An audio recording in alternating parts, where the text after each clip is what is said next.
yo, we back with another episode of Basketball Culture. I'm your host, Ebony. It's your boy Tyler, and today we got a new guest with us. If you want to quickly introduce yourself. Hi, my name is Alex Moore-Porter. Nice to be here, and I'm from Heart and Soul Hoops.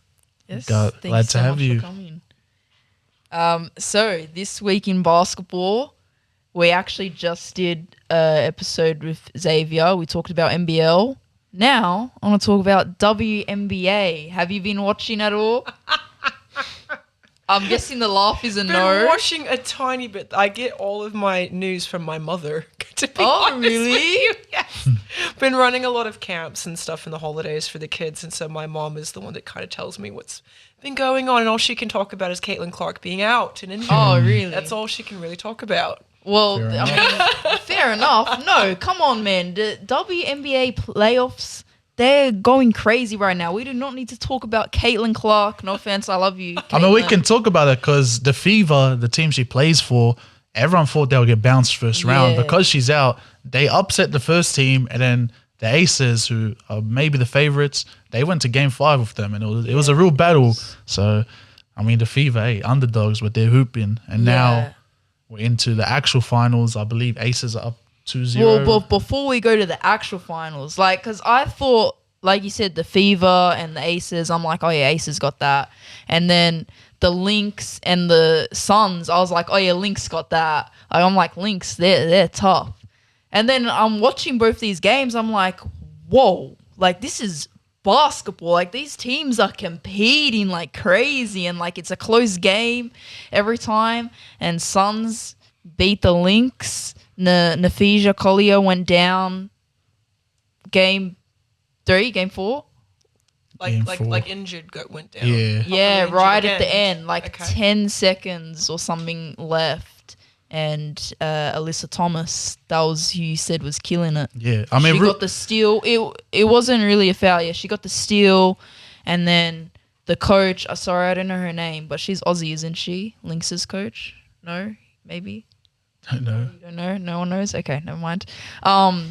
She ran onto the court and almost started fighting the ref, and I'm like, whoa, what's happening? And then it showed the replay, and it showed that they clashed knees kind of thing, and then she was limping off the Fija, and she didn't play the next game, and they lost by 2-5 or something. It was a crazy game though. But yeah, now it's the finals, first ever best of 7. Because I saw people were like, oh, they should do they should not have it best of 3 anymore. And the first round was still best of 3, and then I know semis was best of 5, and then finals, grand finals is best of 7. Yeah, and Aces up 2-0 right now. So yeah. I mean, real ones knew Phoenix was going to beat Minnesota, so it's not a surprise. But anyways. Okay. Now we're going to head into a quick quiz, quick trivia, just for some fun. This one's probably a little bit harder than the previous guests we had, just because I like to kind of make it towards the person. And since, you got the Hearts for Soul Hoops coaching and stuff, you got some coach questions. So great. For the first one, I have, who was the most recent NBA Coach of the Year? Oh my God. I honestly don't know. I'm so sorry. Kenny Atkinson, who was from the Cavs. As people know, Cavs had a great season. Kind of fell off in the playoffs. But coaching Nets or something. Casuals, man. Casuals. Anyways, and then I have, which NBA coach has earned the most wins over their career? This one should be a layup. If you just think of the most famous coach of all time, you'll get it right. Well, I mean, there's Phil Jackson, then there's Pat Riley, so I'm thinking maybe Phil Jackson? Close. He still coaches now, if that's a clue. Oh, God, he still coaches. Well, technically he doesn't, but anyways, the answer is Greg Popovich. Oh, my God. Popovich, He would be coaching, but he has some health issues. Yes, he does. So technically he's not coach, but yeah. Well, I was in the era. It was good. I mean, Phil Jackson and Pat Riley, they're both great options, so you can't really fault you. Then I have You know, we had one of the best Olympic tournaments, in my opinion, recently. And I have who was the head coach of the gold medal winning team in the most recent Olympics. He's a current coach in NBA. An NBA coach. Steve Kerr. Yes. Oh, yes, God. Steve 1 for Kerr. 3. 33.33%. That's all right. All right, Now- I'll take that one. And now last one. Oh, God. Someone you mentioned before, if that's a little clue, I have which NBA coach has won the most rings. Most rings. Is that Phil Jackson? Yes, that one's Phil Jackson. Thank you, Michael Jordan. 11 rings. Okay. 11 rings. Pretty crazy, Yeah. especially because Bulls and Lakers. yeah, he had the Bulls and the like two like dynasties. So Yeah. it makes sense. He's a great coach. Yeah. Then now I have just some nicknames of some players. If you can guess what the Just player want to is. slot in real quick. 2016 to 2020, Nets head coach. I wasn't wrong. I didn't know that he 5 years ago. So like I Look, said, all right, casual. okay, but he only just started coaching with Cavs. What I'm most surprised about is he was a Warriors assistant coach. Yes, everyone knew that. It's not Okay, well, Limited news. as well, just to inform you, Alex, a bit about me. Massive Miami Heat fan. I only pay attention to Miami Heat. Right. So that's why I don't know what's going on with him. Did he Okay. coach Miami Heat? No. all right. Who was the assistant coach of the gold medal winning Olympic basketball team? What? Answer. Yeah, because that was the Heat coach. So it looks like you don't really pay that much attention. But anyways, I didn't Now even we got- hear the question. I said who was the assistant coach of the Olympic team? Oh, Spo. Oh, after Spolstra. Rare Spos. you never know his name. I'm Anyways. very bad at pronouncing stuff. I know his name. Eric Spoelstra. Yeah. Anyways, into the nicknames, I have Uncle Drew. Come on, you got this one. Come on. No, like now I'm thinking like Andrew Bogut. I don't know who Uncle What? Drew is. What's No, Uncle no, Drew? no, no, no. Uncle Drew. Kyrie. It's a You haven't seen the movie? Kyrie's dressed up as like Yeah, an old man. Uncle Yeah. Drew. I'm so sorry. Yeah. Then a little bit of a throwback. Not that too much of a throwback, but white chocolate. White chocolate. One of the best passes of all time. He has the elbow pass. Best passer. There's Pistol Pete, and then there's Steve Nash, and then who else is there? White chocolate makes me think he's like a white guy that can play with black guys, which is I'm thinking. Played for the Kings. Played for the Kings.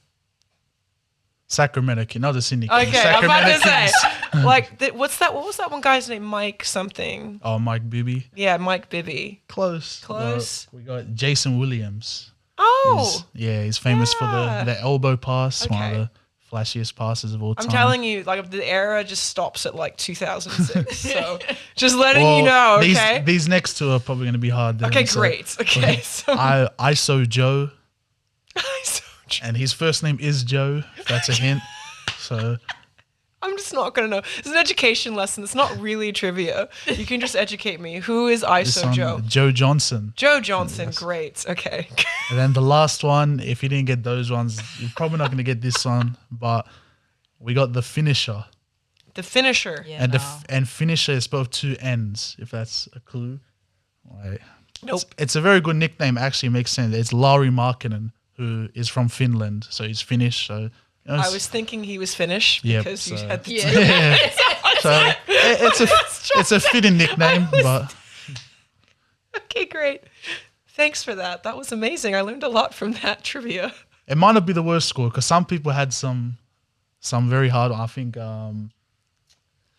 the charity bounce one. I was asking him about Ian. the owners of the teams. It's like even I didn't know those. Like, how was he meant to get that? So you know, Yeah, see, like you said, he like fits it to the person. Yeah, so, great. So we Just- had like the manager, the CEO of Bounce come on, who doesn't even know much about basketball. Like he's more of a business guy, and he's asking him who's the manager of this team. I know, and like Listen. he's gonna go home and just like do all this research because it's like so uncomfortable to be like, yeah, you don't know anything. yeah.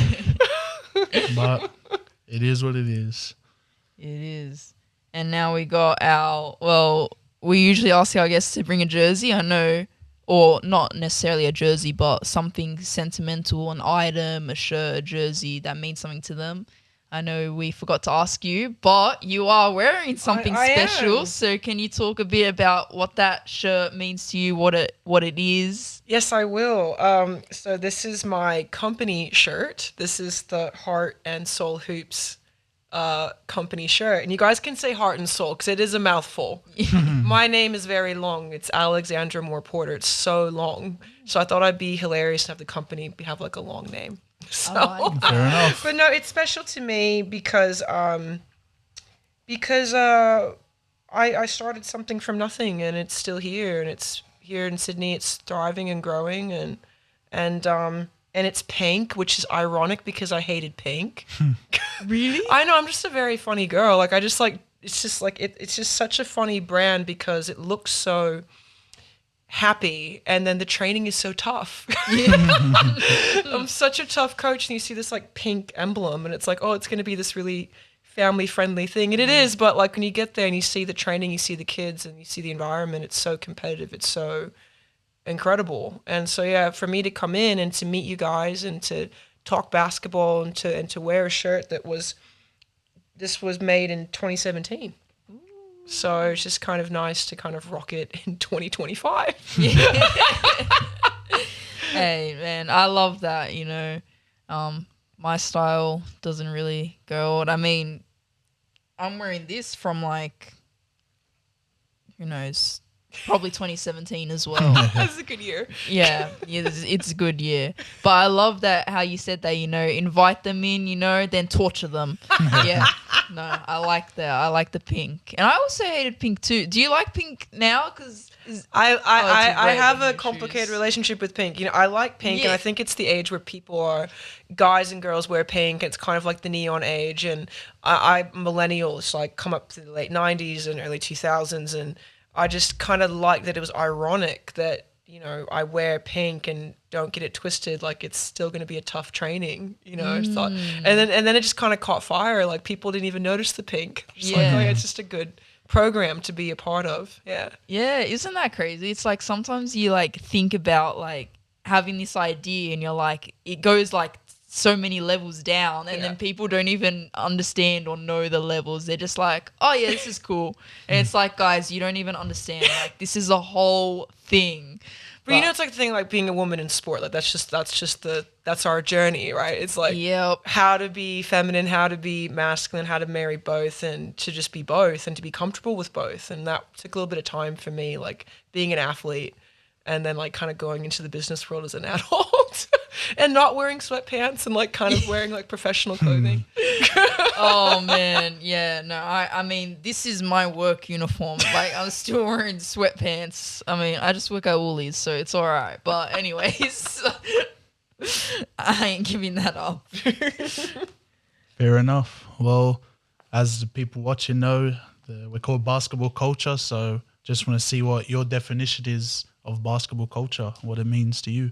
No wrong answers. Yeah, an open-ended question. I think that basketball culture to me is something that's handed down. It's very interesting. Like it has a life of its own, to where there's kind of like the way that we see things and do things, and the way that we train and relate to each other, and how we talk about the game. But it is a very special thing to where it is passed down. My father passed it down to me, and his father passed it down to him, and I pass it down to my students. It's a very organic thing, but also it's a collective. I do think it's a collective, and kind of just even I was sitting on Xavier Cook's just before, just listening to him talk. There were so many things in common, that commonalities, how he sees the game, that's how I see the game, and probably how you guys see the game. It's very, very unique. But in saying that, being American and coming here in Sydney, I do think that Sydney basketball is Sydney basketball. Australian basketball is Australian basketball. So it's kind of like this collective, but then you do have a bit of it nuanced a bit, which makes it special. Yeah. Long answer. No, I love it. I honestly love it. And like what you said, it's like, so like, I love what you said, because it's different to the answers we've had. A lot of people say the same thing like over and over again. So I like your answer, because it's like made me think something else. Instead of hearing the same answer, I'm like, oh yeah, I've heard this before. It's like, oh, I like this take. Thank you, really good answer. No worries. I'll be your cheerleader this Thank podcast. you. Like, I'm a coach, but I love getting a pat on the back. Like, it's just. I'll be your coach this podcast. But yeah, like what you said about like how Sydney and Australian basketball like has its own culture, and like hearing Xavier Cooks talk about basketball, and it's like all the same things like that carries over like generations, like you said, cultures, like you said, like it just I love basketball, man, and basketball culture. It's just like amazing to see, and like see the little differences and also the similarities in everything. Like yeah, I really like your answer if you can't tell. You. Well, yes, moving on to our questions now. Childhood. Tell us a bit about your childhood, your upbringing. Oh, wow. Okay. So. Your basketball start. I wasn't a basketball star to start off with, actually. I started basketball rather late. I was born in Seattle. And I had one sister. And when I grew up, my parents were separated, and I was really having like a single mom type. My mom raised us, and my sister is 4 years older, and she struggled with mental health. Remember that being kind of the first thing that shaped the household was dealing with that, and I remember being a quiet kid, and always wanting to be perfect and try to do my best at school and just try and be a good kid. So I didn't really stand out in school, though. Like, I didn't really stand out at all. My sister was this very, like, bombastic character, and she was 4 years older than me, so I'd have to go behind her. All the teachers and, students would say, "Are you so-and-so's sister?" I say, "Oh, yeah." I'm not like my sister, though, but it was just a bit funny. But then I remember that when I got to about 4th grade, my teacher at that time, what was her name? It was Miss Porter5249. She challenged me. She really gave me harder academic work, and that was my first exposure to being challenged. And I responded. And I kind of started getting really good marks all the time. And my mom was like, "Where's this come from?" But it's the first thing my mother kind of noticed, that when I was challenged, I needed that to kind of rise to the occasion and to be engaged. And to actually, I needed that at a very young age. And then my first identity was not sport. My first identity was art. So I was an artist. If you caught me like in a restaurant, I'd be like, scribbling on the tablecloth and sketching constantly. And my mom really supported that. So sports didn't really come into my life until about 12 years old. And by this time, my father had come back into the household, and I was very happy about that. And I remember that the first team that I joined was some like crap team, like some like school. Let's put the girls together on a team. Let's have a dad coach, and let's just, You just let them run around. And before then, I was on the playground with the boys. That was my thing. Was I didn't want to hang out with the girls. Like, I wanted to play sport with the boys, and they kind of first taught me basketball. And I was this tall when I was 12. So you can imagine, I was this tall when I was 12. And so the boys were like, "Oh, let's have Alex on our team because she's tall." And I just loved that whole camaraderie. But joining an organized team with this crap girls team, my mother said to my father, "You need to go and support your daughter and watch her play. You need to come to the game." He's like, "I'm not going to come to the game. I'm not going to watch a girls team play.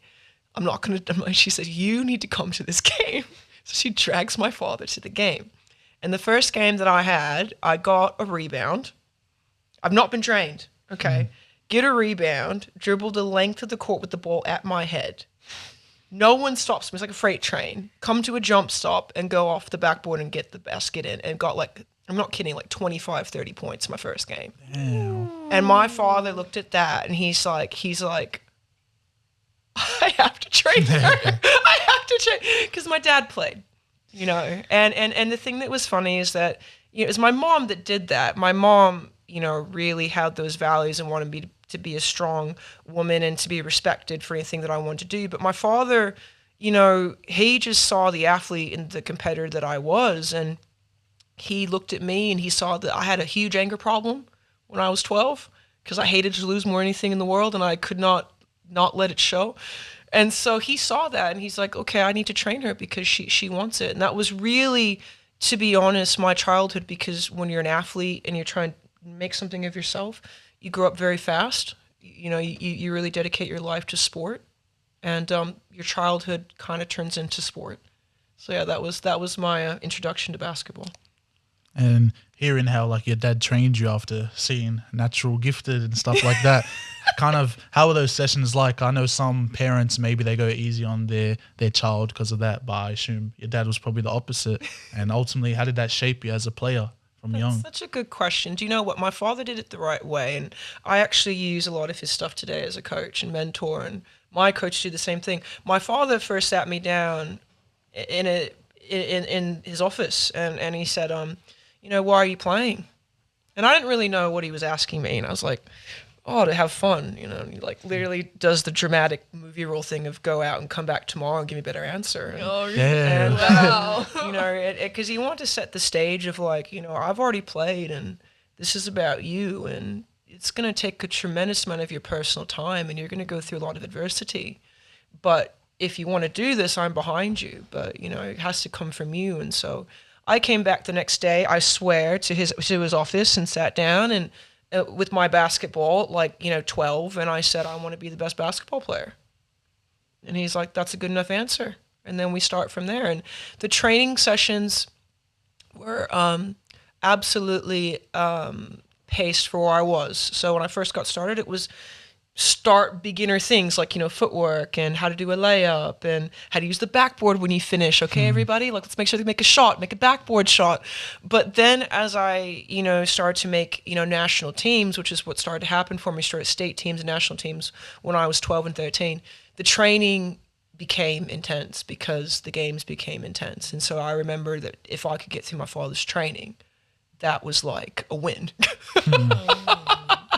That's how hard they were. Yeah. Oh, I love that. Like, yeah, seeing that natural. I love how, like, yeah, your dad had that. I'm not going to watch the game, and then he went and watched the game, and I mean, lucky he did, because, you know, butterfly effect. Look where we are now. But yeah, I mean, I can understand his point a bit. I have a little sister. She's like 10 years younger than me, and I tried to train her. Tried to bring her to charity bounce. It was painful. It's painful. She didn't have the talent like you. So I understand him not wanting to watch and experience that, but then it was the opposite, luckily for him. For me, it's not the opposite. I love you, Leah. I love you, but she's not a basketball player, so it's all right. It's all right. And you don't make me laugh so hard. You're so funny. I just hope my kids are basketball players. But yeah, I forgot my train of thought. Well, seeing how like when he sat you down and he said it's not a good answer, what made you kind of go back and reflect? Because some people might have been like, oh, I just won't play then, basketball's not for me. But kind of what was it that drew you in to like really think this is what I want to do? Like I want to be the best. Firstly, I'm a massive perfectionist. So the fact that I was wrong, it's the first thing I fixate on, even at 12. Okay, I've got the answer wrong. I got to think more about this, you know. And my dad is very competitive, and, you know, my father celebrated my competitiveness. I mean, I would fight for the biggest piece of chicken at dinner. I was full, but like, it's just, I had to get it first, you know. And my father just thought it was a bit comical, but then as an athlete, he just, you know, I knew what he was getting at, because when he said it's going to take a lot of your personal time, and I just thought about it, and I was like, okay, I'm starting late. You know, when you do basketball in the States, you start about, maybe boys start at 6, 7, girls might start at 8, 7, 8, you know, starting at 12, you know. And I just was like, oh man, all the odds are against me, you know. And just, I love that whole thing of like, can I really do this? And do I really want it? And I swear, sometimes another athlete said, sometimes I hate to lose more than I love to win. And I don't know sometimes if that was me. I just had to win. When I competed out there, I just had to. And my dad put it in that way. He said, when you're out there and stuff, if you want to win all the time when you compete, that you have what you need to be successful. Because I had experience being hardworking, you know, but it was just, I remember it being like I had to choose. And so when, you know, I don't want to sound arrogant, but I was talented at many things. There are some kids that are like that. You know, they're just good at a lot of stuff. It's good at acting, it's good at art, good at academics, good at child modeling, you know, just all that stuff. And my father was the first one that said, you're going to have to focus at this. You can't do 6 things mediocre to do one thing great. And this is one of the things that you're going to have to do great. And so I was just able to kind of maybe reverse engineer it a bit and say, I want to be the best player. Plus, I was getting into Michael Jordan. So I was watching all of his DVDs. Yeah. My mom had gotten them from Costco, and so I was putting them into my DVD player in my bedroom. And this guy just was clear what he was playing. Yeah, that'll definitely make you want to play and pursue basketball. Yeah, 100%. I just want to go back to what you said about how you just had to win. Yeah. I'm assuming there were times when you did lose. Absolutely. How did you deal with that? I mean, as a 12-year-old, I was angry. I had a massive temper. So which is ironic because if you saw me play, like from high school to university, like you wouldn't even know it. So calm, cool, and collected, but there's a massive temper inside me. I hate to lose. So one of the first steps was controlling my emotions. And I remember that I could not control them when I was on the floor. And my father said, no matter what we do, if you make how many jump shots or layups, whatever, if you can't control your emotions, you're going to run. You're going to be punished. And, for me, I did start off losing. I was on that crap team. And then I went to another crap team. Because my parents had no idea about the landscape of organized basketball and what's called AAU or select in the States. It's kind of our reps pathway in the States. So if you want to play basketball and you want to go on the pathway, you played select basketball or AAU. And so they didn't know, and they found a local team, and you get trapped when you find out the coach is a fool, and girls on the team don't really want to train, don't really want to win. And I was a rookie. They called me the rookie because no one could believe I never played. Right? Like there's this girl that's 5'10" at 12 and gets rebounds and does layups, does things that people just, you haven't been taught that. It's just natural. But then also very, very much a rookie in a lot of other ways. Very much a rookie. No understanding of no IQ, no understanding of fouls, no understanding of what certain calls were, no understanding how to guard a girl who's doing a drop step. This one girl did a drop step on me like literally 8 times in a row. I had no idea to guard it. Absolutely no idea. I was like, how does she score every time on me? So, but playing on those bad teams, I needed it because I needed to be, if I lost, I was going to be the player that the coach was like, you're a good player. Or the other team was like, you're a great player. If I lost, I was going to make sure that I did my absolute best. And if my dad gave me a standard of what my stats were, I hit everything. And it wasn't just scoring. It was steals, it was assists. The assist didn't really work out too well, but it was steals, it was rebounds, it was free throw percentage, things I could control to keep me engaged. And then when I saw that through, which every player should do, if you join a team, you need to see that through. I found another team, But yeah, I'll share this last thing about what made me stop my temper.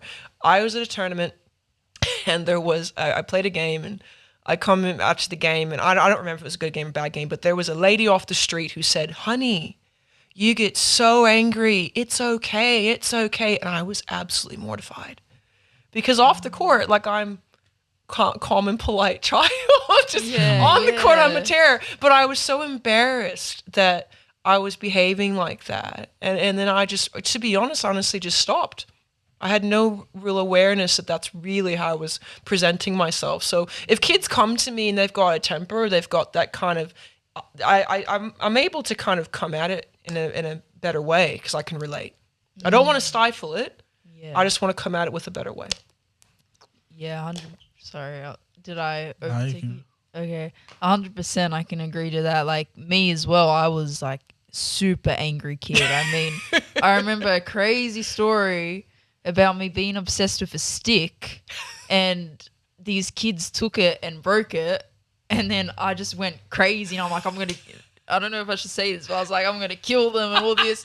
And I just have this memory of my mom holding me in my room, and I'm just going crazy, like angry over a stick. Like, what's going on? And bro, my mom thought I was possessed by a demon. She's like, please, God, please help my child, please. Like, that's how angry I was. Like, she thought I was possessed. So, like, I can definitely relate to the anger. a lot. Did you find that the sports was a good outlet though for did you find that was needed? Did you yes, find that? 100%. I mean, I have 4 brothers. So, growing up with brothers, there's a lot of, I think I mostly just fought with this one. Oh, really? He's 2 years younger than me, so we're pretty close in age. I feel like when you're close in age, you have more battles when you're younger, and then when you're older, you're like, hey, you're pretty cool. Or you go the opposite way, I guess. I don't know. But yeah, so that anger I can definitely relate to, and like having that like strive like to win. Like it's cool to see that one completely random person like said this thing to you and it just changed like everything. I was thinking if that was me, I'd probably do the opposite. Like as a kid, like I would probably get even more angry. Like, well, I'm glad she didn't come up to you, Ebony. I'm glad she didn't come up to you. I'm glad to. God was like, yeah, come up to Alex. Like, it's not going to work on Ebony. Yeah, I'm really glad to. But yeah. I definitely think it is a blessing and a curse having like that competitive edge and everything. Because like you said, obviously it's going to make you want to perform better and stuff like that. But at the same side, at the other end of it, you have to have that good sportsmanship still in the losses, and you got to learn how to control yourself. Yeah. But as you like came to basketball late, you said 12. When was it that you really like fell in love with it? Was it from the start, like when you realized you wanted to be the best, or was it kind of later on when you continued playing? From the start. Yeah, because I mean, I loved it because I know you guys might have been privy to this, but like I had 2 back-to-back ACL tears, and this was after my run at Nationals. I was on stage with Elena Delle Donne and a whole lot of the players that were at Nationals at that time. So, I mean, I loved it straight away. But once again, I loved the competition. My father was always a little bit reserved because you have to love this game, and there are some basketball players that I met, girls that loved the game. And as I said, I was a little bit 1 foot out because I just was good at other stuff. And I was a little bit just, do I really have to train all the time? And I had a little bit of just a bit of a spoiled brat inside of me. But it was a bit funny. Like, my dad just knew that's my personality, but I worked harder than anybody else. Couldn't deny that. And I hated to lose. So I think that my love for the game actually came after coming back from 2 back-to-back ACL tears, when I really did commit. I think a lot of kids have that, especially in Sydney, from what I've seen, is that they do a lot of sport or they do a lot of things, way more than American kids do. It's a little bit weird, but like do a lot of things. And my experience is you need to commit to this. This is a very, very skilled game. You're going to be wrong a lot of the time. It's such a roller coaster emotionally. The emotional side is way more important than the physical side. It just is. So my love for the game really came after getting that experience and just seeing how much of a sacrifice I made and my family made. And I wasn't going to lose, so it just wasn't going to happen. So some people say that. It's like, I'm not going to lose. It's not even in my mind that I'm going to lose. But if you looked at what was going ahead of me, like you have 4 years, as you know, in high school in the States to get recruited. I'm going into high school, 2 back-to-back ACL tears. You're out for 2 years straight. I was in a wheelchair. Most kids would quit. Most kids would pick up that thing that they were good at and just kind of be like, yeah, I'm not going to do it. And I remember I got home from the doctor and my dad's sitting on the sofa and he's just looking so dejected and so sad. Like, what are we going to do? Like, you're out for another year and you only got 2 years left in high school, and I'm okay. I'm fine. Might have been delusional, but I honestly I just had this belief. I just felt like I was committed. And then the rest is history. Like, if you just don't give up and if you're very, good at what you do and successful, the answer is going to come back yes. And that's when I really fell in love with the game and I actually started getting success. I do think that players need to feel success. It's fun when you have success. Yeah. Hope they answered your question, Tyler. Thanks. Yeah, it did. And hearing about the ACLs, I know you said that you were kind of delusional, like, oh, it's fine. Was there ever a time where you kind of were doubting it, like, damn, this isn't worth it, the recovery and stuff like that? Absolutely not. No. It's the thing that's great about having good parents. And my mom, I needed both my parents to get to where I got to in my career. but my mom, in terms of the recovery that I got, the best recovery from the best doctors, icing my knee, being in a wheelchair on campus. I went to a private school, and I had to move all of my classes to the library for 2 years in a row. Wow. My Latin teacher was like, "Really, Alex?" I'm like, "I'm sorry." But I never did, because they gave me a program and a plan to follow, and I had very supportive parents, and that's very much a gift to have supportive parents. And they were behind me, and all I had to do was work hard. Sometimes like being in a athlete bubble it's nice. All I had to do was work hard. It's like, just do this, do your exercises, get your cardio up, build the muscles in your quad, and watch game film. I watched so much game film when I was out. I was watching, and my father would quiz me, just so many things to keep me engaged, but it never was a question of like, can I come back from this? I think that I was very much insecure on the floor. Which is weird, because I had a lot of success in high school. You might not think that, but I just had this kind of felt inadequate as a kid, because I started late, and I just never really believed that I was as good as I was. I really didn't believe that. It was just very funny. It's kind of funny just kind of being honest here on the podcast, but that's really what it was. Like, I wouldn't tell you that, like, as a teammate or as a competitor, I wouldn't show that, but I really just... I think my parents brought me so much of my confidence, like, you can do it. And then I just was talented. But like, if you were like, "Hey, Alex, do you feel like you can make that free throw, like that pressure free throw? Or like, would you bet on yourself to, take that shot?" I probably wouldn't, in high school, even though I was that good. Just didn't believe in myself yet. Yeah. Wow, I think like your story kind of speaks to me. Like when you're talking about the ACL injuries, I was just and how you were like, most people would quit, and you're going back. I was just thinking about today. Like, I had my physio before this, and I was telling him how I felt a little bit better, like with the problems I'm having, and then I was like, "Oh, it's because I had a break. Like I had a bye, and then there was a public holiday, and I didn't play. So I'm like, oh, my body feels better because I haven't been playing." And I was like, "Oh, maybe that's a sign I should stop playing." I'm like, "Nope, not listening to that. I don't care. I'll go through the pain. I'm still playing. Like I don't care." So like hearing you say that, like how you kind of were the same with like, I mean, your injury is a lot worse than what I'm going with now. I mean, like my body feels broken, but I guess it's not as bad as some people's, like, or maybe it is. I don't know. And I'm just like delusional, like you said you were delusional. Okay. Maybe I'm delusional too. I don't know, but I don't care. I'm gonna be delusional because I keep going. Exactly. Don't quit. I'm Do your exercises. Going. Yeah. Okay. Exactly. But yeah, I always start talking and then I forget where I was going with my point. I think hearing how like you had those supportive parents and like you had that, like, yeah, it's cool. I don't know. It's literally, it's a bit interesting being an adult and training children. Yeah. And dealing with parents and seeing that is a difference maker. And it's a bit of a tough pill to swallow, to be honest. It is. I didn't know how lucky I had it when I was a child. Now I do. And I obviously bow down to my parents all the time and thank them for their support. But it also came from me. My father does tell me that. He tries to reassure me. He's like, "Alex, like, it came from you, okay?" Yeah. Like, and he's right. There was something in me to not quit. And that's something that is rare that we get to see in great athletes that hopefully turn to great coaches. But great athletes, for sure, there's something in that athlete that keeps them from quitting and makes them work harder than anybody else and all of that. And if you're lucky, you get to achieve some, cool things in your career. I did make that free throw. I actually made two, to be honest. One was to tie and the other one was to win by 1 point. Yep.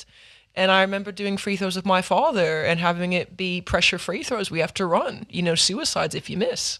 And so it's there is that balance where it's like you earn it through hard work, but I don't ever want to just, I don't want to overshadow my parents and their support of me. Yeah. Yeah. And kind of, I know you said when you first started, you were kind of on the poor teams, less good teams. So kind of when was it when you were started to get recognized? I know you said you made some state teams, stuff like that. When, at what age and 13. It was all in 1 year. Oh, damn. It was all in 1 year. I was on the crap team, you know, and then my once we saw that out, my mother and father found a black team, because I'm half white, I'm half black. So I grew up in a white neighborhood. You know, it just was very much like so cliche. You know, I wasn't around a lot of black people. So basketball actually brought me to black people, which was fantastic, because it was very awkward living, you know, in a white neighborhood, going to an all-white school. So with basketball, though, I was out of my comfort zone, because this team was like full court, you know, transition, pressure defense, you know, like the coach was just a motivator. You know, and I got in shape, I'll tell you that. Like, I got in shape. Like, this guy just did like 30 minutes of suicides, you know what I mean? So that really gave me my first edge. And then after that, you know, experience with them, you're adding, right? You're adding as you go to each team, which is what you try to do. I went to probably my best team, you know, and that was called Triple Threat Washington. That was under Lee Smith, and that was probably, I played on two of the greatest teams. One was my collegiate team, the other one was this team, Triple Threat Washington. It was one of the best teams, and this is one of the things about, you know, God and being blessed. We had girls on that team that were just prolific three-point shooters. No, I was not one of them. Okay, I was not one of them. But I would have girls where I would know that she'd make it. That's how good they were. I just go to the other end of the floor and exchange ends because I knew she'd make it. And we won the state, and then we went to nationals and just won tournaments. Beat girls that were 4 and 5 years older than us. We play girls in high school that were like 17, beat them. You know, people would watch it. It just was a very special team with that X factor of athletes that want to win. And then the other thing that was special was the girls, all of us were very, had really good team chemistry and supported each other. And then we had the best coach in Washington State that coached us. You know what I mean? Like, all these kind of things came together. And so we got to nationals, and no, we didn't win. I honestly think we got 8th. We got 8th or 16th, an 8 or a 16, I can't remember. I don't want anyone to get angry with me. Okay, but we didn't win. But going to Ohio and seeing the stage and seeing all those athletes from across the country. Elena De La Don was playing for the Delaware team, you know, and you got to kind of exchange your pins, and it just was a wonderful experience. That, you know, and it just kind of made me see how big basketball is. But remember, this is back when we were 13. Most of us were playing to get a collegiate scholarship. Most of us were playing for that. And most of us were trying to figure out where we're going to go to high school, you know. So that's kind of where I was at that time. And I know you talked about the ACLTS. When did that come into play? Was that came right after that? After, so right after the highest high. After we go to the highest high, and I kid you not, there were 10 girls on the squad. There might have been, there were 10, I believe. And everyone, like, you know, is like, where are all these girls going to high school? Every single one of us. And I actually was there were 2 schools I was going to look at. The first one was, one of my mentors is Joyce Walker, who's one of the first Harlem Globetrotters, female Harlem Globetrotters. First ones. She went to LSU, and she's from Seattle. And she at the time, I met her when we were watching her coach the Garfield high school team, which is where she went to high school. So somehow, you know, like when you find someone just special, you're like, I need to get this person's number, just whatever I can do. And so I went to train with her, and she trained me. And so she said, I really want you to come to Garfield. I had an opportunity to play for her team. But being the academic that I was, I had another opportunity to go to Lakeside Upper School, which is one of the top private schools in the nation. And it's where Bill Gates went to school, and Paul Allen, and all. It's a tremendous school, not known for basketball. You know, so I went to visit, you know, and it's funny, I coach, you know, here in the private school system, and it was like that, you know, it was like the environment looks like a mini Harvard, you know. And so I come back, and my mom said, how did you like your visit? You know, I had to choose. Am I going to go to Garfield where the environment is not me? The basketball is, but the environment is not me. Am I going to go to Lakeside where the environment is me, but the basketball is not me? And I chose Lakeside. And then I tore my ACL. Oh, wow. But you know what? Like, honestly, I can see why kids get their homework done if they don't do sport. Like, you have so much time. Yeah. And it was a bit interesting to go from this juggernaut of training and playing and just sacrificing to like 2 years where it's like kind of chill. Yeah. And I got to kind of be a kid again and, you know, do, but yeah, so I think that like the 2 ACL tears, it was a shift. And I think it kind of got me ready for when I did get back, it was nonstop for I think it was about 6 years after that, nonstop work. Yeah, wow. And how did that like mentally, I mean, you said like it was a bit chill, you know, you got to be a kid again. Obviously when it first happened, I'm assuming that like it was heartbreaking for you, or maybe it wasn't, I don't know.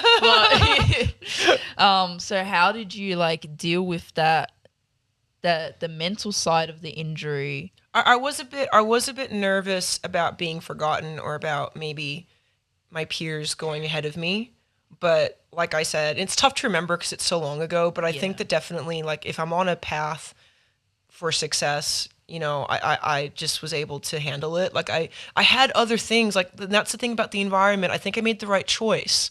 And I'm, you know, like with Lakeside and going there academically and the friends that I made and the experiences that I had, I probably wouldn't have been able to do that if I was playing.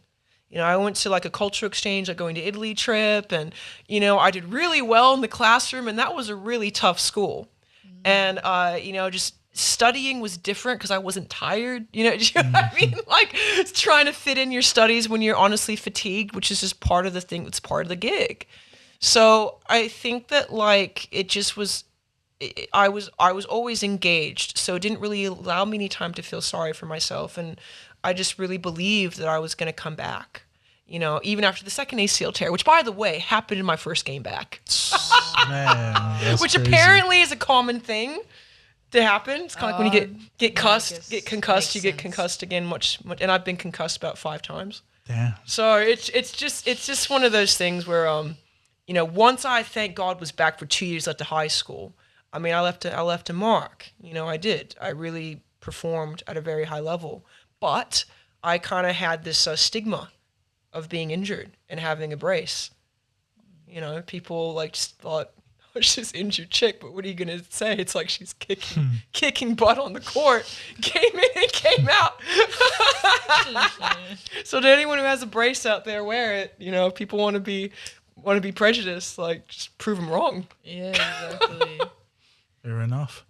And then after the following 2 years, when obviously you're back to playing, I believe you went to college after. So how did it feel to have earned the scholarship after a major setback, 2 major setbacks, in fact? I have more setbacks for you, Tyler. Even That's more. I have more. I'm so sorry. I don't want this to start for like last like 6 hours, but literally after the 2 years, we're at Lakeside and you know, and I'm one of the top scorers in the state. I think that I was second or third. I think that my mate Selena was first, but I think that I was second or third. Something to it was rather high.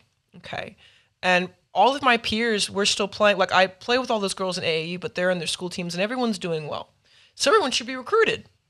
Everyone is asking where's Alex Porter going to college? You know.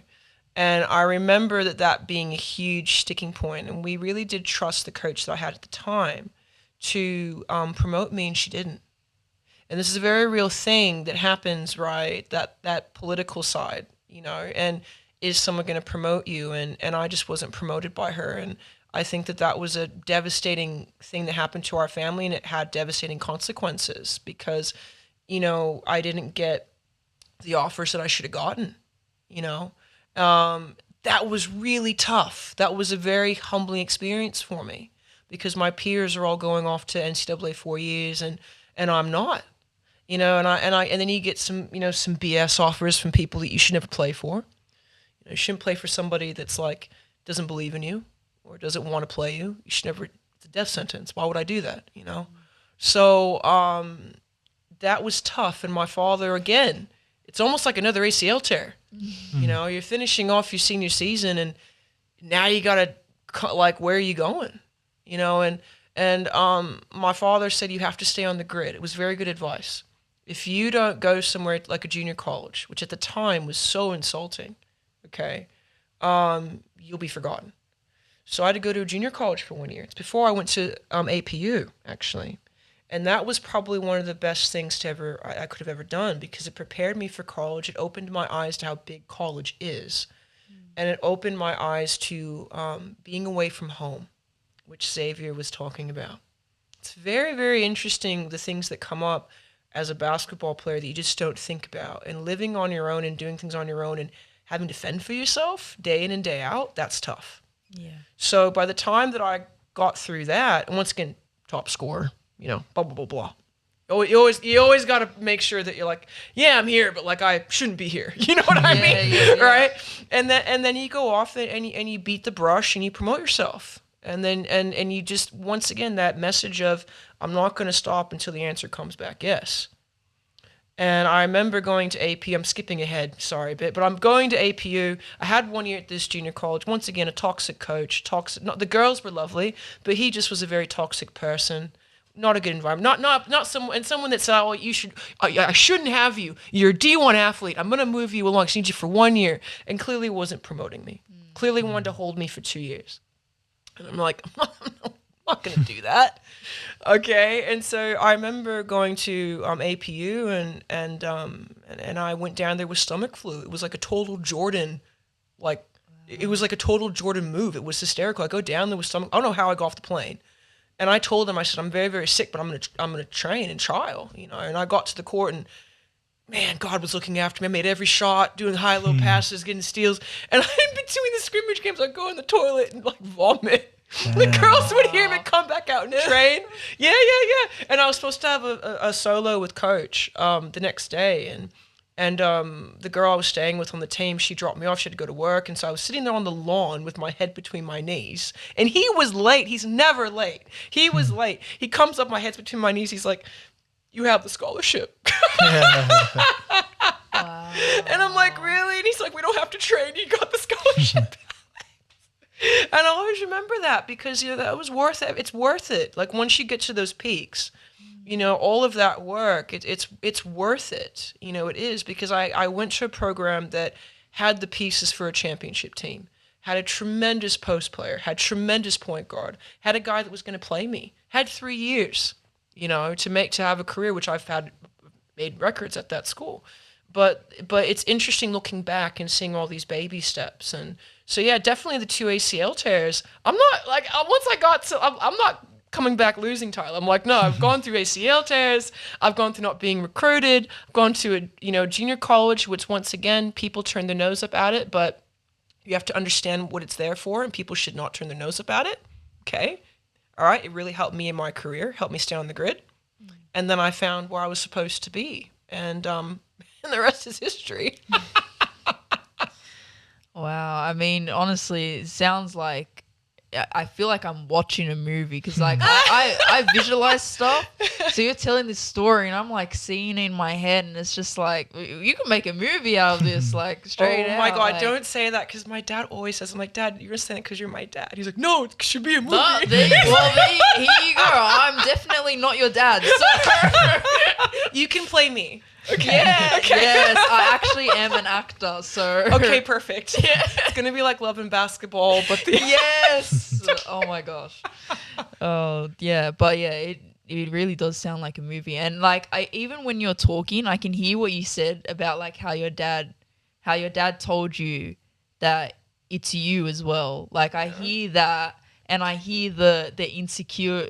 parts when you're talking, and how like the stuff you're mentioning, I'm like, bro, that's you. Like, you're just amazing, low-key. Well, not even low-key, high-key. And I'm like, everything you've said, I can like see it coming back through the story, and it's just, it's amazing. And I was wondering, because like your parents, I feel like were such, like we've talked about, was such a big like impact in your life and like shaping you. Was there anyone else other than your parents that also helped shape you? Or the mentors that I had, I think I have to give a shout out to Lee Smith from Triple Threat, Washington, because he just was really my first really good coach, like a really good coach, and knew the game and was training girls, once again, just respecting girls enough to treat them like athletes and to teach them the game and to hold them accountable and make them great. That was him. And then there was Joyce Walker, who's just tremendous mentor to have. And I was very blessed and lucky. And then there's my collegiate, coach, TJ Hardiman, who actually just retired. I still need to call him and congratulate him. But he just retired from APU as, like one of the winningest coaches in basketball. And, he believed in me, and when once you get on the college circuit, any circuit really, but college and professional, having someone give you an opportunity and to believe in you, it's just not as common as people might think. You have to fight for everything, and to have a coach believe in you, and he believed in me, and he respected my game, and he respected me as a leader, and I'm so forever grateful that I got to play for him for 3 years. Yeah.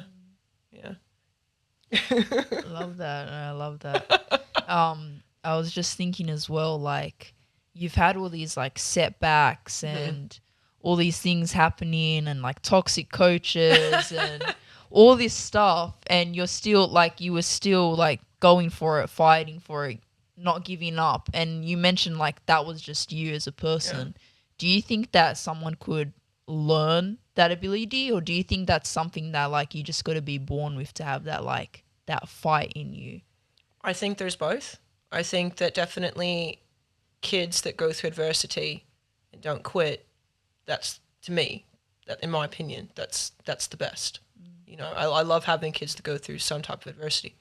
Kids that don't go through adversity but don't understand what's going on, they just need to be told. Okay, and I think that I work with a lot of privileged kids. I do. Okay, and their parents thank me when they put them into my program, because it's tough. And I say, yeah, it's going to be tough, and I stare at them, and it's just like, it's not going to get any easier. And you have a choice. Do you want this, which is being the best and winning? Because if you want that, you got to do this. Yeah. And I think that needs to be communicated to all children, regardless of their background. But I feel like if you go through adversity, it's not going to phase you when you have failure, And I think that that's why, working with kids that have that background, I have to continue doing that, because that's how I came up, But I also don't want to think that it was like this kind of la-di-da, like, oh, everything's going to work out. There were dark times for me. Very, very dark times, where you go through depression, you go through a lot of stuff. But I think that what had kept me hanging on was like, I had this dream of playing professional basketball, and I knew that I was good, and it pissed me off that people didn't think I was good. You know what I mean? Like, I knew enough. And once I got to college, that belief became like, it was infectious with my teammates. And, there's this leader out there where she thinks that she's going to win. And that's how I carried myself. It's like, I'm going to work harder than you. I'm going to be smarter than you. I'm going to win. And that was my first year. And I got All-American in my first year, All GSAC in my first year at APU. But my second year, that was a little bit more prolific, because that was more about being a team and winning as a team. Still didn't work out all the kinks, but my junior year, we got to the national tournament. We got to the championship game in Tennessee, and we lost. We were second in the country. And the very next year, my senior year, the team is completely whole. It will not be denied. And we got back and played the same team in Tennessee and won, So it's very interesting, like this kind of thing, that if you're lucky, you can say, I learned something about this game. I understand how to play it, but I also believed in myself. And I have moments in games where I believed in myself and I won. And that could be making a shot. It could be winning a game. There's just so many things like that. Just for me personally, like victories that only I and my family would know, like being scared to take a 3-point shot, just being scared. Yep. But then, like, sophomore year in college, like, they were triple teaming me. I couldn't just be, I had to go out to the 3, right? That's how we break the double team. Yeah. To go out to the 3. I didn't have a 3-point shot. And so I had to work with Ryan Appleby. I should mention Ryan Appleby. Hey, Ryan Appleby. Should mention Ryan Appleby, who was one of the best shooters in Seattle. Trained me for a summer. Gave me a 3-point shot. Came back, became the top 3-point shooter in the conference. You know what I mean? One of the shots that I made was against a team that rejected me. Yeah. It was a buzzer beater. I'll never forget that. Man. Never forget that. I'll never forget that, because it was more than beating them. It was like, I did the work, The 3 always gave me the SHITSs. Okay, it really did. Like, I just could not have confidence I could hit that shot. And then when I did and I beat them, you know, maybe, and then I went like 7 for 8, you know, in a game. I called Ryan. I wasn't forcing it either. Just they wouldn't give me any calls in the post. This woman wouldn't give me any calls. Getting fouled. Wouldn't give me any calls. Oh, let me go out to the 3, 7 for 8. Yeah. You know what I mean? Wow. Like, so just those things. You know, I talk to kids about the scoring because when you're young, like that's, you know, what you want to hear about. But when you're older, it's so interesting that it's nuanced to, can I believe in myself? Because now when you're an adult and you go in the real world, you deal with adult problems. Yeah. And kind of that's what gives you that last defense, is that belief in yourself. And if you can look back and say, well, I did this in sport, maybe I can overcome this in life. Yeah. And when you reached APU, what was like the biggest differences when, like, in both basketball and lifestyle compared to like some of your earlier basketball? I was just like very raw and very much like attack the rim and you know, had a bit of a much of a post game, you know, and you know, my game was very simple. I was a scorer and I'd find a way to score, you know, 20, 25 points, you know, but my range was very, you know, 10 feet. But that was good because I had that game where I could, you know, make layups consistently, wink, wink. Some people who can't make a layup. But when going into college, you know, with the game, you know, your understanding of X's and O's and your understanding of consistency and how to make sure that you're disciplined with finishing off plays, and that's your role to do. And so your IQ just goes through the roof, but also your experience goes through the roof. You need to have both in development. You know, if you know a lot about the game, but you don't have any experience, well, you can't do a lot. If you have a lot of experience, but you don't know a lot about the game, you can't go far either. You need to have both. So definitely in college, there was that really lovely recipe of I have knowledge, I have experience, and the biggest X factor was I'm not going to be denied, because I know what it's like to be so close to missing out on this opportunity. Yeah.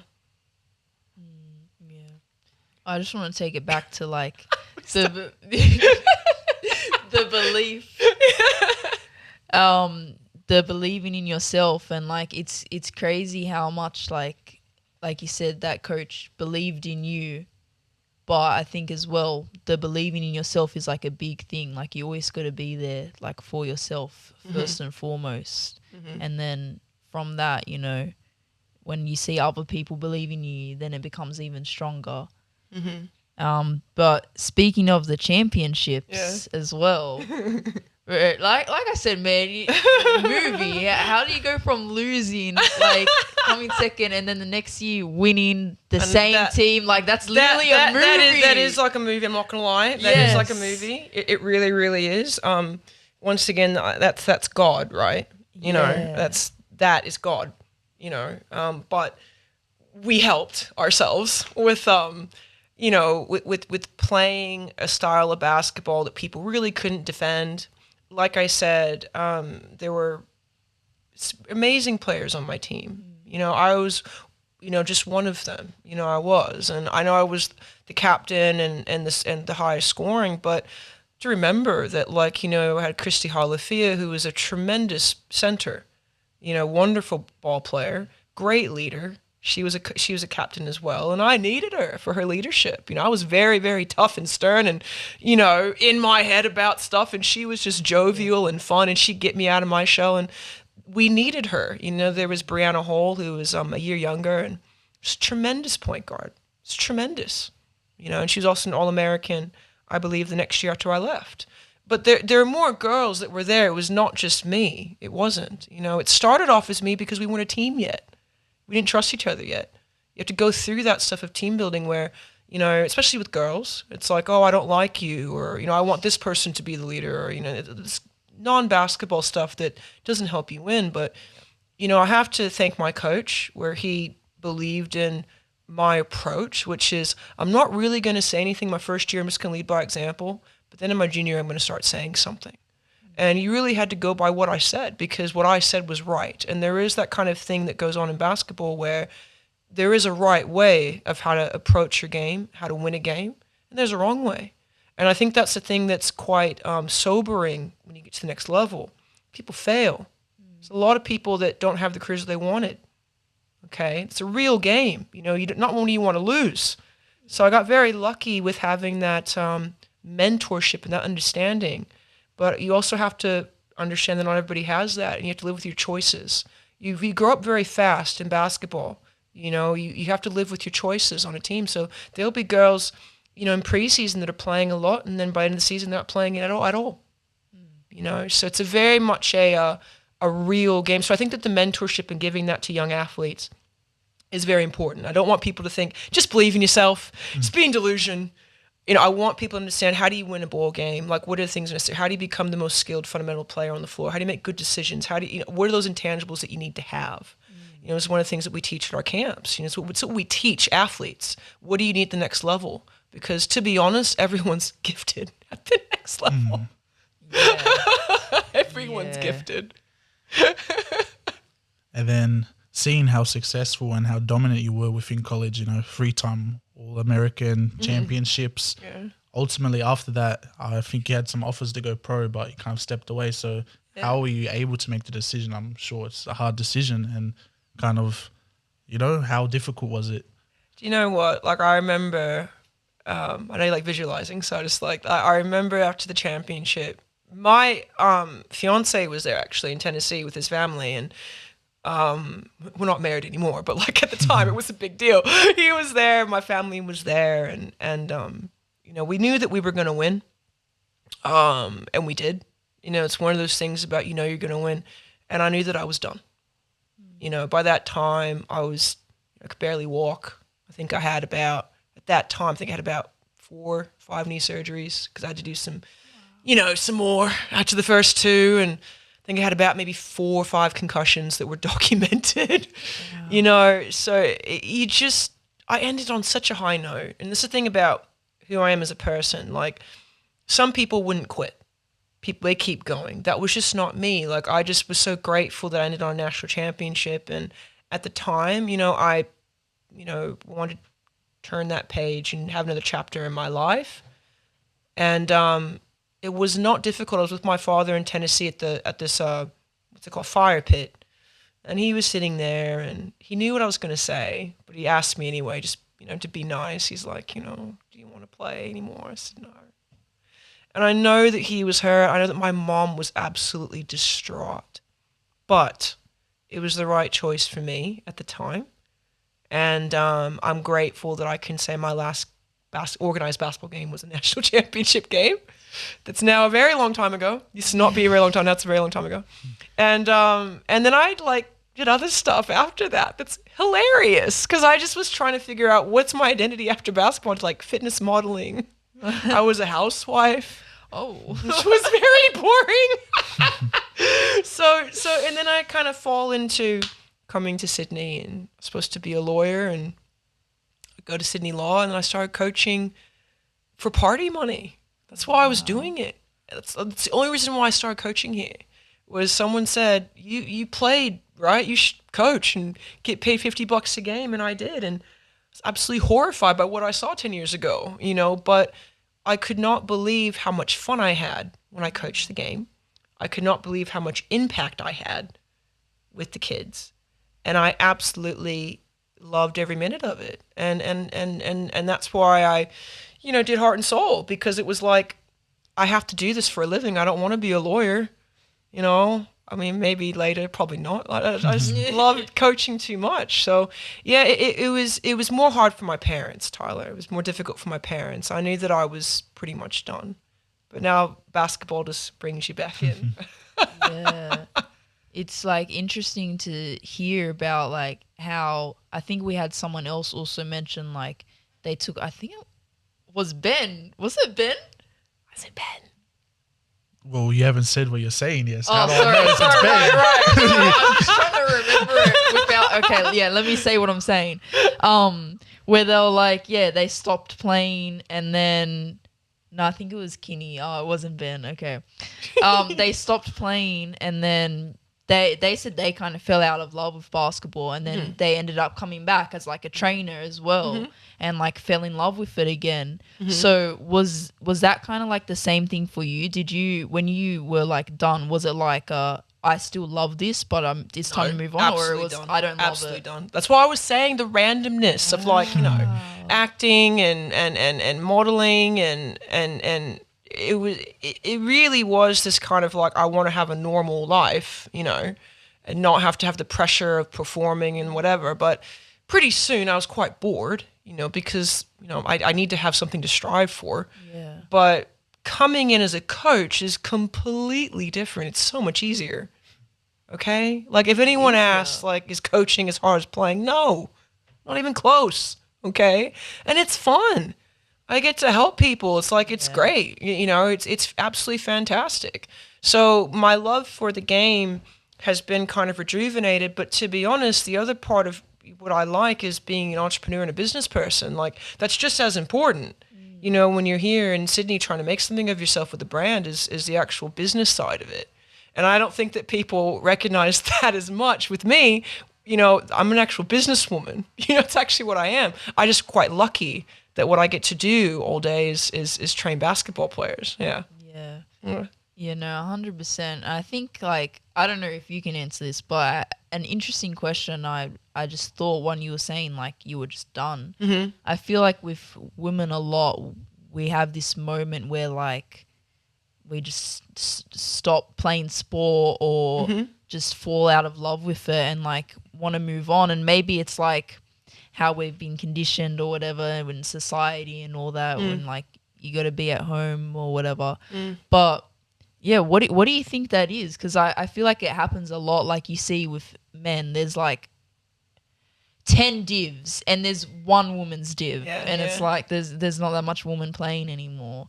Once we start growing up, it depends on the environment. You know, I think it's shocking here. You know, but the environment. You know, I might say things that might be controversial. It's the kind of guest I am. Okay, I think that you know you have to respect women and give them something respectable. I've seen stuff that happens in a girls' comp that I've never seen a guys' comp. You know? Yeah. You know, it's BS. Yeah. And if you want to tolerate BS coaches, BS environments, you know, just you're not having the respect that a boys' program would have, which is I'm going to take it seriously. You know, and I think that's what happens. Like, well, if you're not going to take me seriously, why should I play? It's a very valid argument. Yeah. And I do think that girls have things that, you know, that fight for our time. That boys do not have to, they don't have to experience that. They just don't. Girls are always going to have things that vie for our time. I even made a joke about being feminine and being masculine, okay? Like, that's a joke, but it's very true, okay, right? Like, I am a woman, and, you know, it's kind of like, are you going to do X, Y, and Z to kind of tick the boxes there? Oh, but you're also a basketball player. Can you tick the boxes here? You know, so I think that first and foremost here in Sydney, I think that there's opportunity for girls. Do I think that it's as professional as it should be? No. And that's what I'm looking to change at Heart and Soul and with the people that I'm working with, because Heart and Soul actually started as a girls brand in 2017, but I couldn't get any girls to come. Yeah, I don't have any money, right? I don't have enough money for marketing, whatever. It's like word of mouth. And all the people that wanted to train with me were boys. All of them. That's why this was pink. Yeah. Okay? Like, that's why. It was started as a girls brand. And then, like, I literally put on events, and in business, in marketing, you have to, who wants it? Like, I don't know. And then all of these guys were like, can you please train me? Yeah. And so then we became like this like hard-nosed boys brand. But now that we're, you know, in the industry for, I don't know how many years, we've been in it about 8, something like that. I'm now looking back at the girls program because I'm big enough to where I can. And I can see that, you know, if you're going to come to a girl when she's 15 and tell her what you should be telling her when she's like 8, which is what a boy would have, you've missed a very important window where it's very formative, okay? And if you're not going to have something at the end for a pathway, then what am I playing for? So I think that I'm very excited to see what's going on in Sydney and in Australia as a whole with NBL1, and I'm hoping that, you know, this will be more legitimate with how they select their talent, with being more diverse on your national teams, which I hope I get to see. Some more diversity. And I do hope that there is a concerted effort to make sure that if you're the best, then you get a spot. I'm going to leave it at that. Yeah. No, sorry. I'm going to overstep But I love that answer, and like, controversial maybe, true definitely. I don't know. Like I agree with that 100%. Like what you said, like I've said before on this podcast, like I fell out of love with basketball here because there's just like no reward system, like you said. And I went over and I played in Malaysia and I played in Japan, and I was like, I love basketball. Like it's so good. And like, yeah, I think what you said, like about just the culture here around like women and women's basketball is it's lacking. It's definitely lacking. It's picking up a bit, I feel like, hopefully. You and me need to do some more stuff. Yeah, we have to put on some stuff together, Ebony. This is gonna be good. 100%. And like as well, if you're saying like the girls coming, like only our Khadijah came to the camp. I know. I got to get more of them girls. But I remember like with Bounce, we had like camp. We used to do holiday camps, and we had a girls only camp. Only 2 girls showed up, and I'm like, "Where's my girls, man?" Yeah. And then and as you said, like all the boys show up obviously when it's their day, and well, it's a joint day, but there's still no girls. Yeah. So I do think I mean, hopefully you can. You know, I can help you hopefully as well with the woman. It's an ecosystem. It's a village that raised a basketball player. So it's definitely a village that raised a girl basketball player, you know. And I remember Bounce, I did a thing for Bounce in 2015. It was one of my first coaching gigs when I got here. My first one with Renee Garlett. We coached a girls team for Bounce. And, you know, and it was amazing. But, you know, we have to understand, like, you know, girls had a lot of stuff going on that, you know, vying for the time, and it was understandable, but it was such a rewarding experience. But I do think that it's you know, as we're trying to make this thing professional and legitimate, a lot of people have to pull together, and there is not as much rewards short term with girls, I find, in my experience coaching. With boys, I get a lot of short term success. Girls, it's not the same. It's not. But the rewards that we get long term, or if we just understand that maybe like the, you know, that's if I can get 100 girls in a year and like 40 of them are still playing after 5 years, I've done my job, you know. So that's the other thing too, is that we have to understand that the environment, it's just going to take a bit of time. Like I'm watching the United States, the WNBA. I mean, just the product is insane. You know, from when I was 13, watching it, you'd put up with blown layups. My dad used to say another blown layup. That was his catchphrase, watching a WNBA game, another blown layup.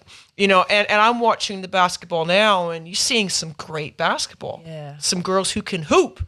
You know what I mean? So, you know, that's the thing, is we never give up the fight, right? But we have to understand that it is a process. It's going to take time.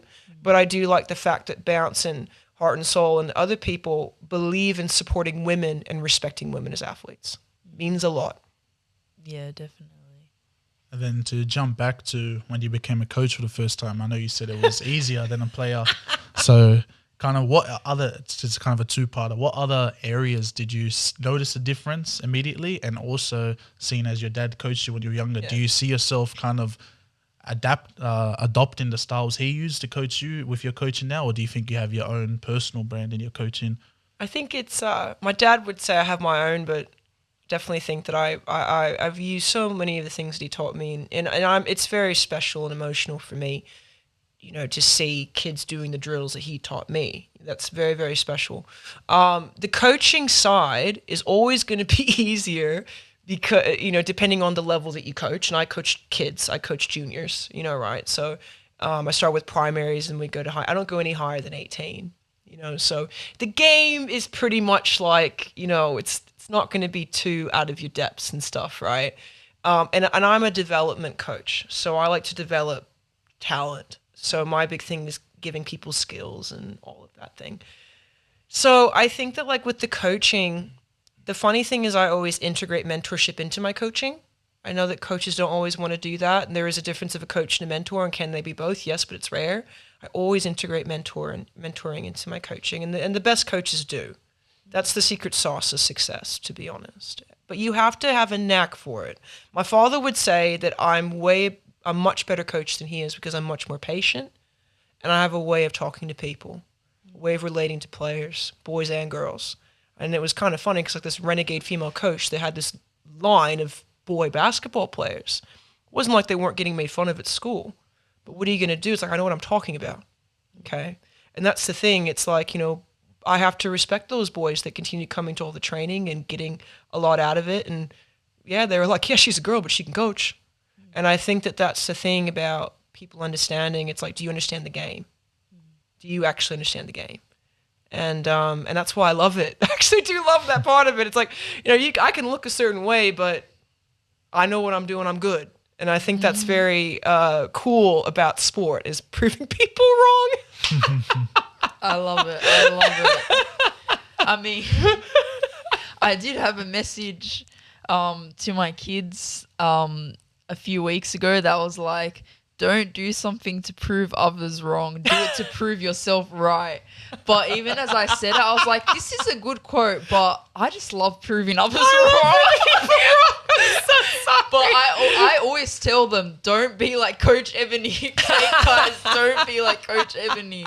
But yeah, no, I do kind of agree with that though. I like proving others wrong is just, it just makes you feel good, doesn't it? Like it's definitely like the athlete gene. It's like I go out there and I got to prove it to myself. Got to prove my haters wrong. All of it, it's all a big risk-taking thing. And I think that, with the arrogance and confidence now, arrogance is part of the game. But the thing that's funny is I started off really not believing in myself. I was never that kid that just believed in myself. That was not my story, but the arrogance part and the ego, it's all necessary when you're at that stage and the pressure is on, because you have to get into a mental space to perform. And I think that when you communicate that to kids that are trying to go to the next level, you say, listen, this is for you to perform. It does not mean you're not coachable. It does not mean that you're a toxic teammate. It does not mean you don't listen, right? All right. You need to kind of have a way of explaining things to players. They can kind of navigate the emotional and mental side of basketball, because that really, as Xavier is talking, that's really what makes or breaks ball players to the next level, college and pro.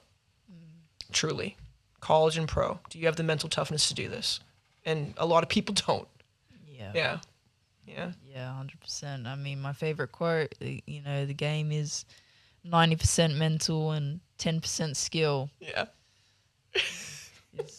We won't lead with that for our camps, though. Yeah, We'll just... Anyways.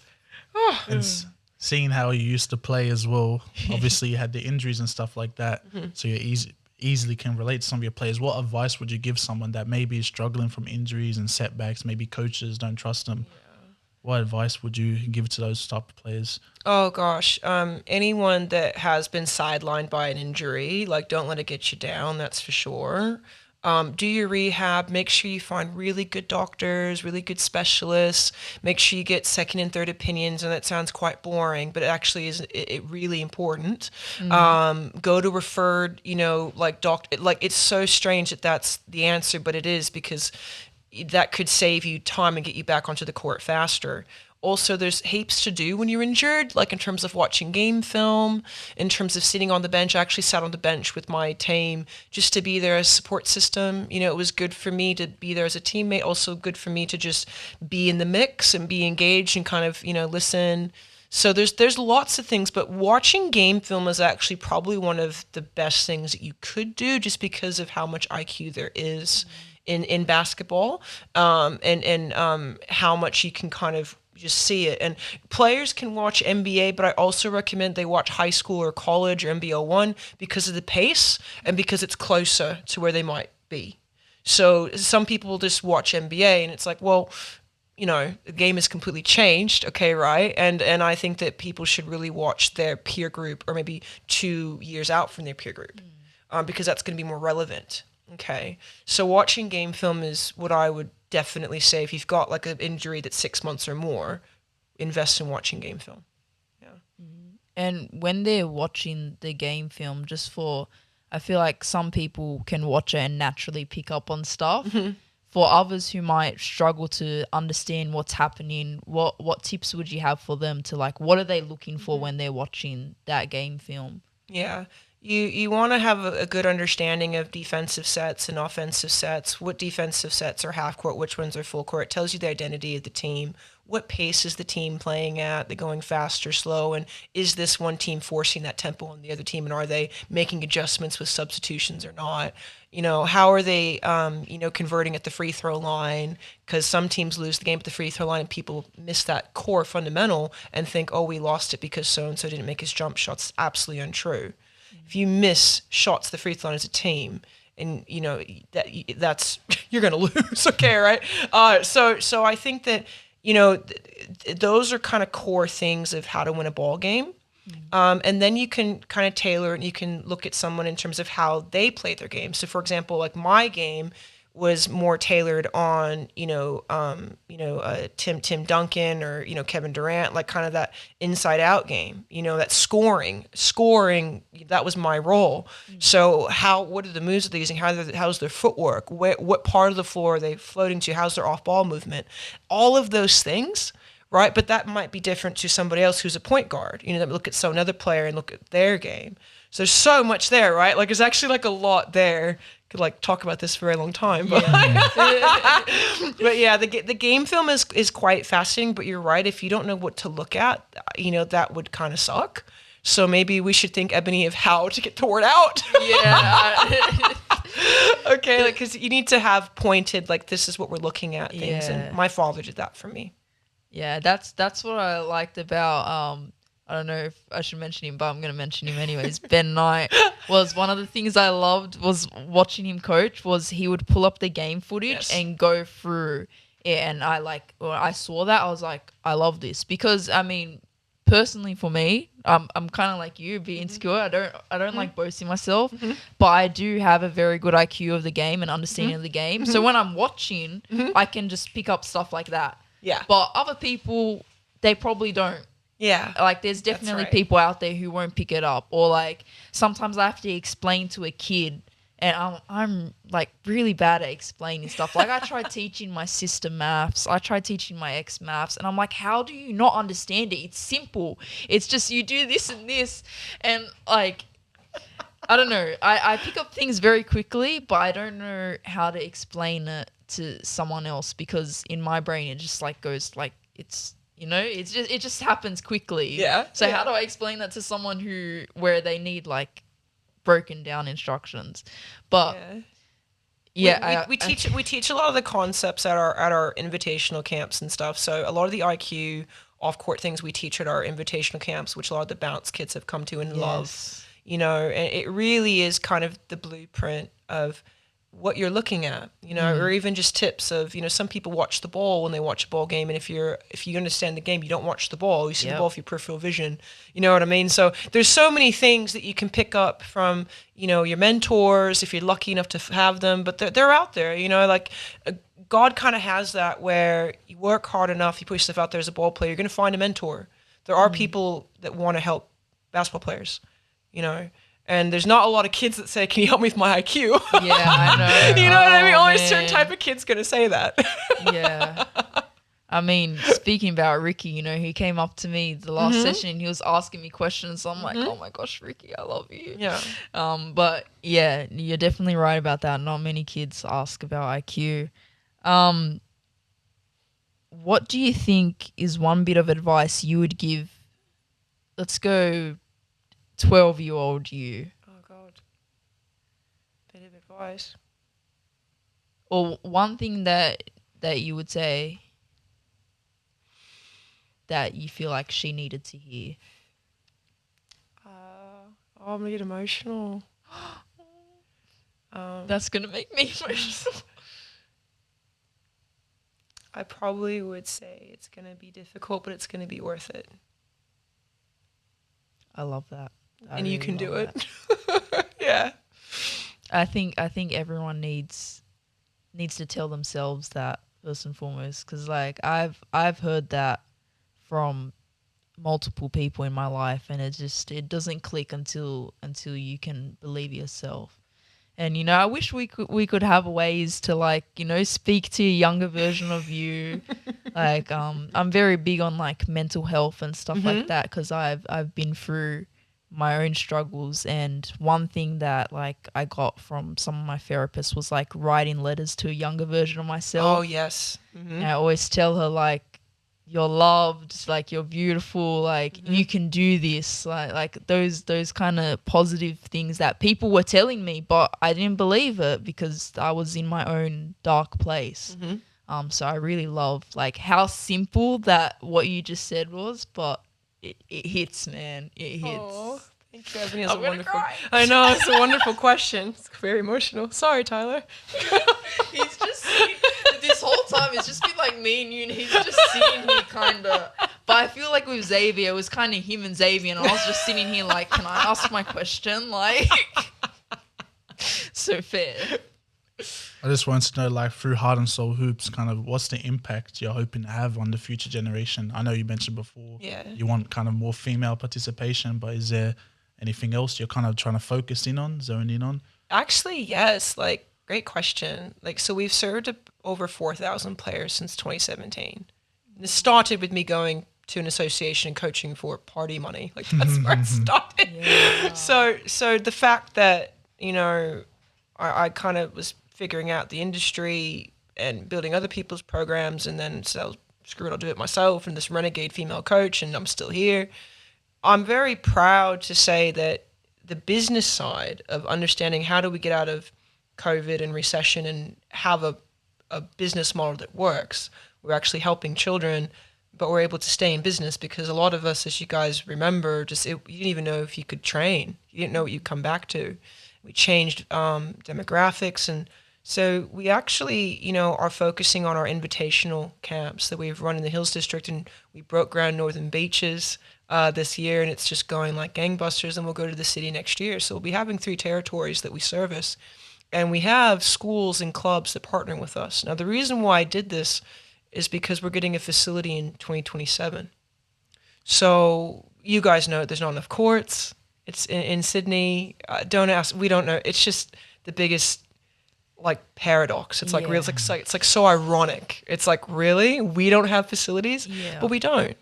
And so as everyone's affected, you know, the coaches, the kids, the teams, the refs, the parents, anyone who wants. So there's just not enough space. So for me, I said, well, listen, you know, I know that people love me as a coach. Well, some people don't. Most people do. So we want Alex to coach us. But to be honest, I read an article in the Sydney Morning Herald, I think like last year, maybe it was 2 years ago. Time flies, I'm so sorry, but it was recent. And it said that if you wanted to play at Hills, you'd have to be like on a 10-year wait list or something. And I just thought that was absolutely insane. But it showed me that there's a huge demand for basketball in juniors, but there's not enough space, and there's certainly not enough good coaching. Now, Ebony, I think that you'll pick up when I say this. I was like, if I'm not coaching, then that kid's going to miss out because it's not the same experience. And so I thought, okay, I'm looking at this wrong. I need to invest in coaches' education, which is how I came about with the camps. So we actually focus on coaches' education, Tyler, which is getting coaches that could be volunteers, parents, which a lot of time it is, okay, and then youth coaches, and give them the tools that they need to go out into local comp or into team training and do a good job. And to actually keep these kids engaged instead of them zoning out with a terrible experience and dropping out and not going to team training or skills training or whatever, because why would they want to go? We need to invert that to where really great basketball coaches are everywhere and they go through the curriculum that we offer and feel empowered. And we've done this, actually. We've done this for over 3 years. And we've had dads that like winning their games and having great time at their training, and just, it's amazing to help it from that standpoint, because to be honest, rather than me coach 30 kids, I coach 10 coaches, that's 100 kids, you know? So I think that for us at Heart and Soul, like the coaches' education and really scaling the invitational camps and getting more school partners, but all roads are leading to that facility in 2027. That's when I'll be happy to come back on the podcast and be like, okay, you guys are invited to come and check out the facility. Yes, I'll be the first. Well, actually, I feel like Jenny will be the first. Jen's going to be the first one. Yeah, I'll be the second one there. It's definitely great to hear about like seeing how you guys focus on all aspects, train the coaches, because a lot of players probably know some coaches, if you have a bad coach, it can really make you not want to play. Like you don't get playing time. He doesn't teach you the mistakes you're making. They just sub you out. It's like, what am I doing wrong? So I figured it out. But seeing how you guys are teaching the coaches to actually teach the kids now, that's the way to do it. It's actually very good. Thank you, Tyler. It's definitely good to hear. Thank you. 100%. I can agree with that. Like, as soon as you said that, I was like, oh, that's smart. Oh, this one, she's smart. And I was like, hey, the academic. She's academic. I was like, I see it. It's so funny because I know that a lot of people, coaches, you get threatened. You're like, oh, well, they're going to be competing. And do you know what? Like, there's so many kids in basketball, okay? And that's the bigger picture. It is. That's why we have missions. That's why we have visions as a brand, as a company. It's like, what's the ultimate goal? It's just so we can have the best basketball in the world, And yeah, is bad toxic coaching a world problem? Yes. Is it completely rampant in Sydney? Yeah, it is. And I don't think it has to be. And I do think that when you're a sports operator, which is what I am now, I wasn't years ago, but that's what I am now. Man, I have a headache with coaching. And guys that I coached, against for years who now have bigger brands, I give them a call and say, hey, how's your coaching? And they're going to pull their hair out like it's not what I want. And I'm like, let's work together. So funnily enough, Tyler, these guys were used to be my opponents or, they're now my allies. Because we can see that you kind of outgrow that. I need to compete with this person. It's like, no, I need to work with this person. Because we ultimately want to have facilities. We do. We want, I can't even tell you how many times it's like, I think I have a court and I don't. Because the venue has, oh, we forgot. We have this netball thing in here. It's like, I asked you 6 months ago. But that, of course, threatens the kids' experience and my business. So a lot of these guys that I don't want to say grew up with, but that I started my business when they did, we now are going into this new chapter together where we work together, and I love that. That to me is fantastic. I never thought I'd work with some of these guys. Yeah. And we're actually working together. It's fantastic. And that's like you mentioned at the start, that's that business woman side in you. Sometimes you gotta work with, keep your friends close, but your enemies even closer. Enemies, yeah, they're kind of like, just focus on the girls, Alex. Just focus on the girls. But yeah, I love seeing and hearing like you talk about all this stuff because it shows like how basketball can also be that business side and how you can, put it all together. And hopefully the viewers, like I've mentioned, some people just pick up things naturally like me. Some people don't. So hopefully they can understand the same things that I have from listening to you talk because I feel like, everyone's checking the time. Like, I know. What? Sorry. No, it's not just you. I can feel everyone in the room fidgeting. A bit restless. And I'm like, I still have so many questions, but I feel like, is there any questions you want to ask before we end it, like something that needs to be asked? I feel like we've basically covered everything. Yeah, I feel like we could literally just sit here and talk for 10 more hours. Yeah. We won't. But okay. Yeah. Oh, is that why they maybe? Oh, okay. We'll close it off now. I think we've covered a lot. Yeah. Thank you for having me. No, thank you for coming on. Just hearing you talk. This has been one of my favorite episodes. Oh, thank you. And your camp. I saw Ricky again. He's one of my favorites. But yeah, I saw on his story on Instagram, he kept posting about the camp, and I saw you guys in the classroom, and I was like, yes, I love this. And then I asked him about it, and he loved the camp, and just hearing everything that you were teaching at the camp from him, it's just amazing. And I'm so happy we have someone like you in Sydney. Oh, I'm so doing grateful. this. I'm so happy you're not in America doing this. No, right? I could be a housewife and stuff still. And exactly. No, we need you here. I love it. Thank you so much. Yeah. Definitely appreciate you coming on, get a different perspective from both player, how to overcome injuries and setbacks, and coaching wise, and even the business aspect is definitely a unique approach we haven't really had on. And yeah, it's good to hear. Before we close off, but I want to ask this question because I've been asking everyone. Yeah, I know the answer. But who's your GOAT / your favorite player? And it could be WNBA player, NBA, could be anyone. Well, I'm going to give two answers because you guys might be surprised about the second one. The first one is Michael Jordan. Okay. Yep. Yes. Given. Okay. Yep. The second one is Lauren Jackson, and do you know it's funny? She played for Seattle Storm. Now I need to tell you guys this because like I feel like I don't know why I haven't met her yet. I feel like I'm gonna like run into her some like random because I should have met her by now. But like she knows the same people I know. Like I should have met her by now. Okay, so when she hears this, it'll be hilarious. But I first met her when I was 12 or 13. She had just come to Seattle for the first time, straight from Australia, red hair. You know, she was maybe 17, 18, 19 years old. She was very, very young. And she played for the Storm, and she was absolutely terrible.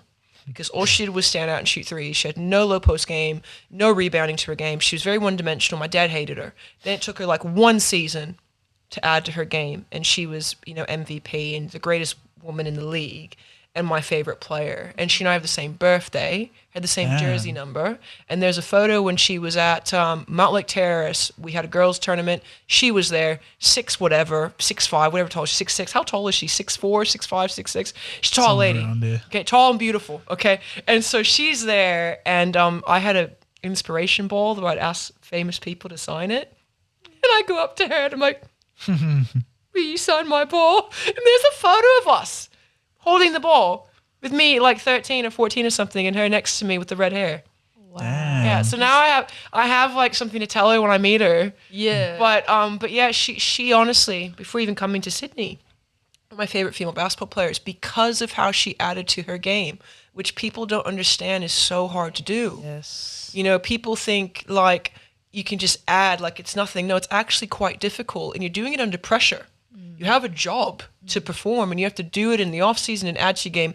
So the fact that she did it when most people, that learning curve would be so steep, they just wouldn't come back, and she thrived and killed it. And you know, and she's still playing. You know, I got to see her play at FIBA a few years back, which made me very happy to see her. You know, so yeah, those are my two favorite players for sure: Michael Jordan and Lauren Jackson. Do you still have that ball? My mom has it. It's in storage. Okay. I told her, I'm like, you know what? You're probably going to have to like crank out the game film and all this stuff, like memorabilia, like whatever. But yeah, she's got it in storage back in Seattle. That's perfect. When maybe, you know, one day you'll be back in Seattle with the ball, and that's when you'll meet her. I don't know, because it is like crazy. Somewhere random, like Europe or something, and be like, how come I can't meet you in Sydney? Bro, that's what I'm saying. Yeah, like it is crazy that you guys haven't met yet. Yeah, one day. One day, Melbourne? I'm gonna track her down. Yeah. Okay. Well, anyways, thank you so much for having me. Again, thank you for coming on. Yeah. Thanks for staying up late. I appreciate you guys. Like honestly. Of course. I'd be up till like 3 a.m. My sleep's really bad. Okay. It's probably that Woolies. But like I just honestly, it's like the best experience I've ever had. And like it's nice to chat basketball. Like honestly. This is very unique, and I can't wait to share it with everyone that I know. Very, very wonderful experience for me. Thank you. We appreciate it. But before we finish, anything you want to shout out? Of course, Hearts and Soul Hoops, but any Instagram where they can find you, maybe you have a website or anything? Oh, yeah. Definitely follow us on at Heart Soul Hoops, and go to our webpage at www.heartandsoulhoops.com with the "and" spelled out. And yeah, definitely check out an invitational camp because we run them in the holidays. So which is a really good opportunity for us to kind of get coaches in and get the kids in. And yeah, just follow us and reach out. We'd be happy to help you if you're a coach or if you're a player, if you're a parent. So yeah, definitely come and follow us for sure. 100%. Make sure you guys go and actually follow. Go and look up the site. Trust me, man. This woman, she's doing good things here. She's doing God's work here. So make sure you actually look into it. And, you know, as always, thank you so much for coming on. Like, comment, subscribe, share. It's been a good one. Peace out. Bye.